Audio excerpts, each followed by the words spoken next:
রাজধানীর বাংলা মোটরে কেন্দ্রীয় কার্যালয়ের সামনে ককটেল বিস্ফোরণের ঘটনায় জড়িতদের অবিলম্বে গ্রেফতারের দাবি জানিয়েছে জাতীয় নাগরিক পার্টি এনসিপি। রাত 10:30টার দিকে দুষ্কৃতকারীরা এই হামলা চালিয়েছে দাবি করে এতে 4 জন আহত হয়েছে বলে জানানো হয় এনসিপির পক্ষ থেকে। ককটেল হামলার প্রতিবাদে রাত 11:30টার কিছু পরে বিক্ষোভ মিছিল বের করে এনসিপি।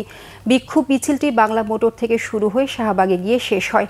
সেখানে সংক্ষিপ্ত সমাবেশে এনসিপি নেতারা অভিযোগ করেন সংস্কার এবং বিচারকে বিলম্বিত করতেই তাদের দলের কার্যালয়ের সামনের উপর হামলা করা হচ্ছে।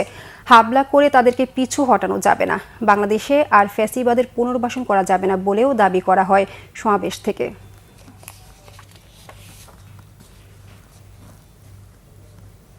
আসতে হবে সংগ্রামী উপস্থিতি।